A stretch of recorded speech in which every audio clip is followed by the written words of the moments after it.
students, myself Dr. Jyoti Shegokar. I welcome you all on my YouTube channel of study of engineering chemistry. That is, now today we are going to study the topic from engineering chemistry, that is the air pollution control. Under this air pollution control, there are numerous methods given for the control of air pollution. So before that, we just come to know that what is air pollution, though it is a very worldwide term. Mm, Air pollution is a contamination of different substances in the form of air, like gases, pollutants, means those gases which are harmful for the health as well as harmful for the different non-living things on the surface of earth, as well as those particulates, means maybe solid particulates, but now just they are in the air or they are found in the gases form. So that particulates as well as the gases pollutants all comes under the air pollutants.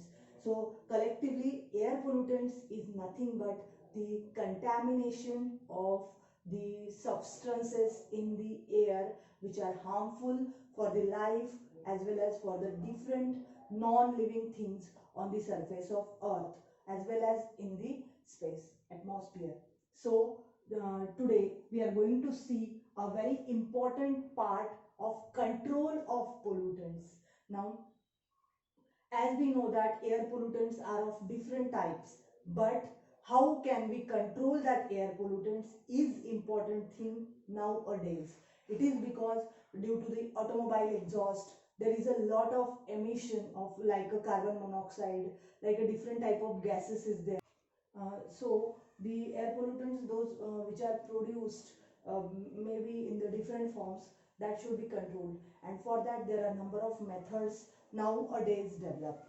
Now a very important thing that we can think is whenever the air pollutants are produced, so generally they are produced in industries or automobiles or maybe due to the burning of the different forest fires, etc.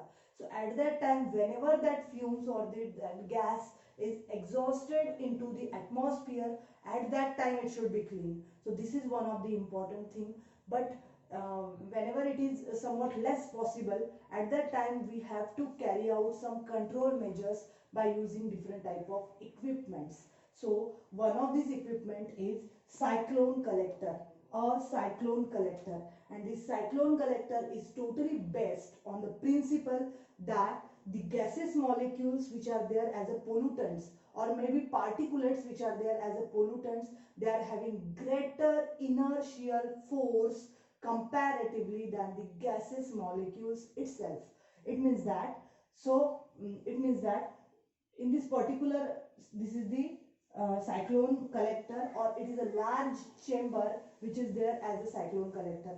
And now how this principle exists here, that is this how this inertial force is greater or how the centrifugal force is greater, we will see here stepwise the different means stepwise the study of cyclone collector.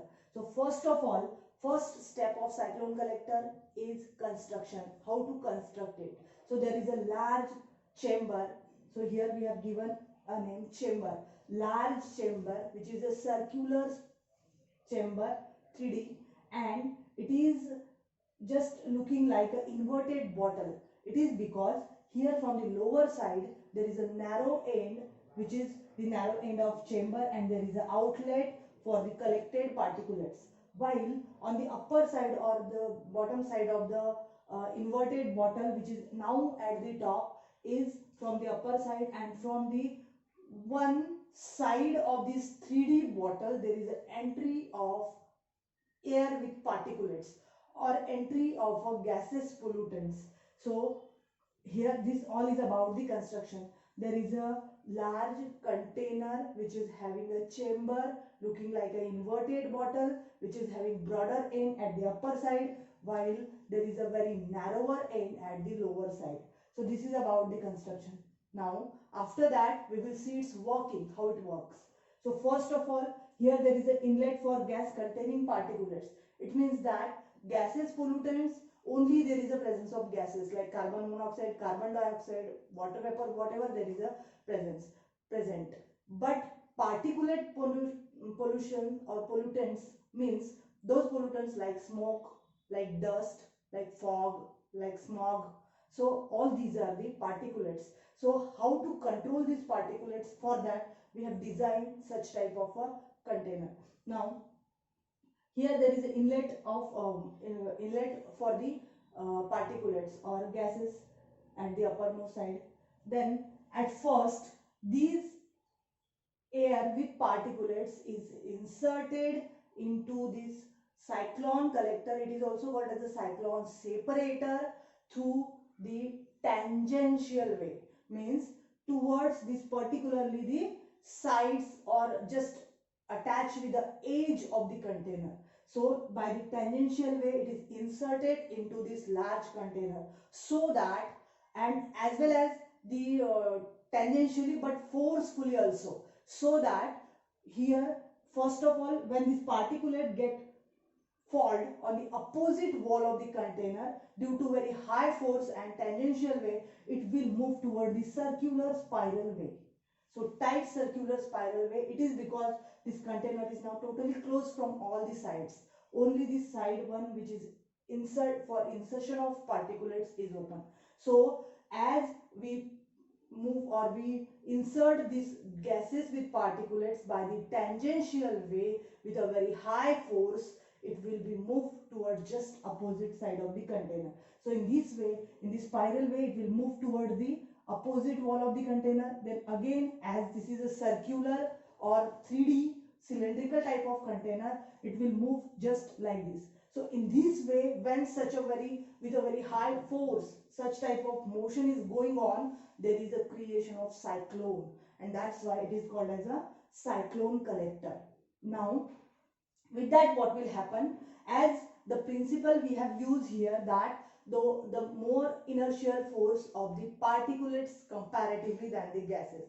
So that's why due to more inertial force, as soon as those particulates will come in contact with wall of the container, it will move towards the just aside or just opposite wall of the container. So in this way this process is going on, and due to which those particulates which are somewhat heavier than air will move toward the lower side because of the gravity. So this, whenever this fall at the bottom where there is a chamber is there, it is having the narrower portion. So that's why due to this narrower portion, these particulates, as soon as they settled at the bottom or they just fall on the bottom and at the bottom, they will move toward the narrower central opening which is given there. Now just this is not open, but this opening for removal of the particulates. Now in this way the outlet of collected particulates is given, and here there is a removal of particulates. But at the same time, as we are passing the air with particulates continuously inside the chamber, what will happen here, those air which is now clean air, which is not having any particulate because they get settled down. So this air with air without particulates now moving towards such type of circular tight spiral, and it will move toward the upper side where the opening is opened at that time when such a condition is arises, and in this way here there is an outlet of clean particles, clean, or we can say that clean air, outlet for clean air, and in this way the air gets clean and the total particulates are removed. This is a very important and very much useful method to remove the particulates from the pollutants, particularly air pollutants, and this is used on the large commercial level in the industries. So this is a very important thing. Now we will see what are its advantages or why we can use it, why we should use it. So for that, it is having a very low maintenance cost. Once this particular container is purchased, there is no need of any another maintenance type of charges. Then low maintenance cost, low initial cost, and the mechanism is also very easy. Just we have to pass the particulates inside and we have to get the from this particular opening out the clean air.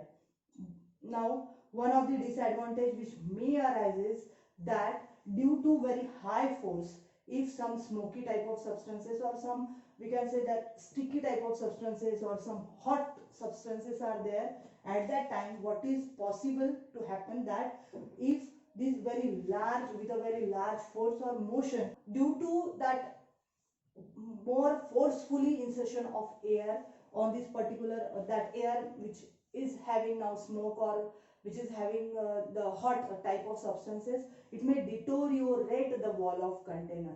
So that's why we should have to take care that it must not be more having a high temperature. So this is about the cyclone separator. One thing which is remain to say, that here the particulates of 5 to 20 micrometers are removed. Range of 5 to 20 micrometers are removed, but less than that range, that is the less than 5 micrometers, are not removed. So this is one of the, we can say that, drawback of this particular cyclone separator. But instead of this one drawback, other all the things are good. All the means it is very much affordable for the industries. So in this way we have studied today the cyclone separator and we can use it. Okay, thank you very much.